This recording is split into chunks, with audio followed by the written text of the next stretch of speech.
Comedy feuds are no laughing matter. The performers who bring us to hysterical tears can actually be a cutthroat bunch who steal each other's work, trash each other in the press, and even in some rare cases, come to blows. Watch on to find out more about the biggest beefs between comedians. When Chevy Chase abruptly left Saturday Night Live in its second season to pursue a movie career, a number of his castmates were understandably bitter. Bill Murray, who joined the cast soon after Chase left, expressed his displeasure with Chase when he returned to host in season 3. According to the book Saturday Night, A Backstage History of Saturday Night Live, tensions built throughout the week between the entire cast and Chase. Murray set off a shouting match followed later by a physical altercation just before the show went live.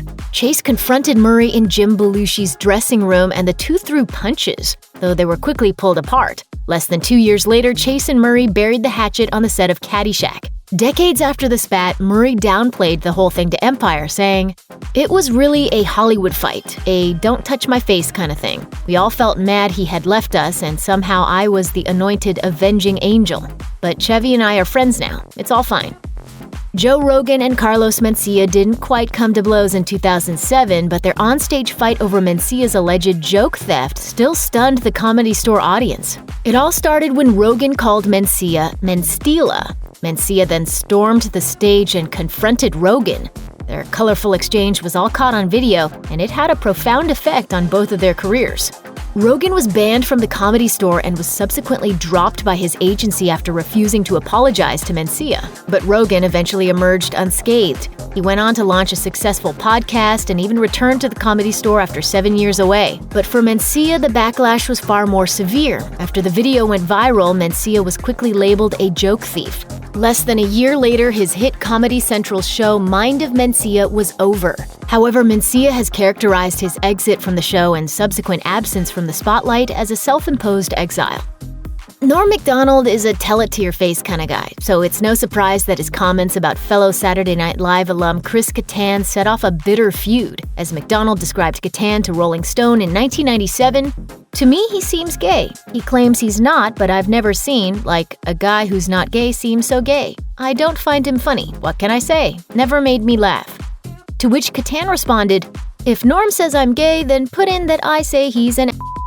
Macdonald was famous, or infamous, for being merciless when he found a soft spot. The feud got bad enough that when Macdonald returned to host SNL in 1999, Kattan was noticeably absent from the episode. Kattan still had an axe to grind in 2015 during a radio interview when he accused Macdonald of abusing an assistant. However, a few months later, Kattan tweeted that their feud was only for comedic purposes. Joan Rivers certainly earned her title of the Queen of Mean, and she didn't hold back when talking about her former E! colleague Chelsea Handler. But the younger comedian didn't exactly pull her punches either. In a January 2012 interview with Howard Stern, she said, "Joan Rivers, I mean, what the do I care about Joan Rivers?" You don't. The next day, Rivers showed up to the Shock Jock studio and came out swinging. You're number Doesn't one. seem like so bad. The what you girl said. made it on her back, the president. We all know that. Number two, she's fine. She's ordinary. She's not a genius. A few years later, they were still going at it, with Handler telling The Guardian in June 2014 she didn't think of Rivers as a role model. 1 month later, Rivers told Huffington Post that Handler started the whole thing. Rivers died in September 2014 during a routine surgery, putting a tragic end to a beef that was surely far from over. However, in 2016, Handler gave Rivers a nod for paving the way for female comics. Joan Rivers and I weren't friends, but she did definitely open so many doors for me. The beef between David Cross and Larry the Cable Guy was a lot more personal than most comedy feuds. In 2005, Cross told Rolling Stone what he thought about the blue-collar comedian's act.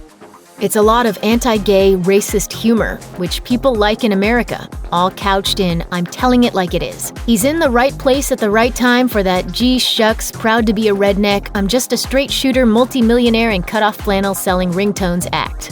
Unsurprisingly then, Larry the Cable Guy dedicated a chapter in his 2006 book, Get Her Done, to say that he was being attacked by a member of the PC police that didn't know his audience. He cited Cross as one of those, quote, humorless comedians who act like they're better than everyone else. Cross then hit back with a blog post entitled An Open Letter to Larry the Cable Guy, in which he said, "I do know your audience, and they suck." And they're simple. And please don't mistake this as coming from a place of bitterness because I didn't make it there, or I'm not as successful as you, because that's not it at all. Since I was a kid, I've always been a little oversensitive to the glorification and rewarding of dumb.